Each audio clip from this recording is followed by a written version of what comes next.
ഇന്ന് republic day ആണല്ലേ. അപ്പോൾ ഇന്ന് ഞങ്ങളുടെ കല്യാണ വാർഷികം കൂടി ഉണ്ട്, 10ാം വാർഷികമാണ്. അപ്പം എൻ്റെ കോലം ഒന്നും വിചാരിക്കണ്ട കേട്ടോ. എൻ്റെ പണിയൊക്കെ കഴിഞ്ഞിട്ട് ഒരുത്തിയിലിരിക്കുന്ന നേരമുണ്ട്. ഞാൻ ഇതൊക്കെ കഴിഞ്ഞിട്ട് വേണമെങ്കിൽ അംഗനവാടി പോകാൻ. അപ്പോൾ അത് ഈ കുട്ടീനെ ശിവാനെ നേരത്തെ തന്നെ ഒരുക്കി ഞാൻ അംഗനവാടിയിലോട്ട് ആക്കണം കേട്ടോ. ചേട്ടൻ കൊണ്ടുവന്നായി കൊടുക്കാമെന്ന് പറഞ്ഞ് അങ്ങനെ നേരെ കുളിച്ച് അമ്പലത്തിലോട്ടൊക്കെ പോയി അങ്ങനെ അംഗനവാടിയിലോട്ട് പോകുന്നു കേട്ടോ. അപ്പോൾ സ്കൂളിൽ ചെന്നപ്പോൾ ഒത്തിരി പേരുണ്ടായിരുന്നു, കുറേ പേരൊക്കെ പോയിട്ട് പരിപാടിയൊക്കെ കഴിഞ്ഞിട്ടുണ്ടായിരുന്നു. അപ്പോൾ ഓടി വന്ന ടീച്ചർ എനിക്കൊരു ഗ്ലാസ് പായസം തന്നിട്ടാണ്. അങ്ങനെ അത് കുടിച്ച് ഭയങ്കര മധുരമായിട്ട്. അപ്പോൾ മധുരം അധികം തിന്നാൻ പറ്റണില്ല, അത്രേ ഉള്ളൂ. ഇത് നമ്മുടെ അയൽവാസിയാണ് കേട്ടോ, നമ്മുടെ നീതി ചേച്ചിയാണ് കേട്ടോ. അപ്പോൾ ഒത്തിരി പേരുണ്ട് പരിപാടികൾക്ക് കേട്ടോ. എല്ലാ പരിപാടികളും കഴിഞ്ഞ് എല്ലാവരും പോയിക്കൊണ്ടേ ഇരിക്കുകയാണ് കേട്ടോ. അതെൻ്റെ ചേച്ചിയുടെ മോനെ കാണണം, വീഡിയോ എടുക്കാൻ സമ്മതിക്കില്ല, എന്നാലും ഞാൻ വീഡിയോ എടുക്കാനേ. അതൊക്കെ കഴിഞ്ഞ് സ്റ്റെപ്പ് ഇറങ്ങിയപ്പോൾ ഞാൻ ഈ സ്റ്റെപ്പുമ്പോൾ നല്ലൊരു വീഴ്ച വീണ് കേട്ടോ.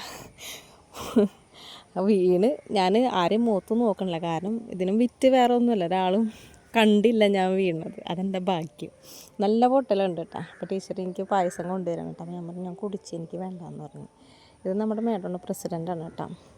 അതൊക്കെ കഴിഞ്ഞ് ഇത് നമ്മുടെ ബന്ധുക്കളാണ് കേട്ടോ. പാപ്പൻ്റെ മക്കളും പേരക്കിടാങ്ങളും ഒക്കെ ഉണ്ടായിരുന്നു. നന്ദു എന്ന ആളെ പേര് കേട്ടോ. അവൾക്ക് 2 ആൺകുട്ടികളാണ്, ബാക്കി 2 അവളെ ചേച്ചിയുടെ മക്കളാണ് കേട്ടോ. ഇതെൻ്റെ കൂട്ടുകാരിയാണ് കേട്ടോ. ഇവൾക്ക് 3 മക്കളാണ്. അതിലൊരെണ്ണം മാത്രമേ വീഡിയോയിൽ വന്നുള്ളൂ കേട്ടോ, ബാക്കി 2 ഉപ്പാൻ്റെ അടുത്ത് പോയി. അപ്പോൾ അവൾ വീഡിയോ എടുക്കണ ഇഷ്ടമല്ല, എന്നാലും അവൾ തന്നെ പറഞ്ഞിട്ട് എടുക്കാമെന്നുള്ള പറഞ്ഞിട്ട് അങ്ങനെ എടുത്താണ് കേട്ടോ. എല്ലാം കഴിഞ്ഞ് നേരെ വീട്ടിലോട്ട് പോകണം കേട്ടോ.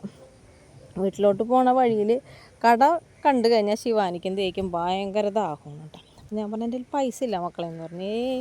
ശിവാനിക്കും തേക്കും അത് അറിയേണ്ട കാര്യം, ഞാൻ മേടിച്ചു കൊടുത്തില്ല. എൻ്റെ പൈസ ഉണ്ടെങ്കിലേ ഞാൻ മേടിച്ചു കൊടുക്കുള്ളൂ.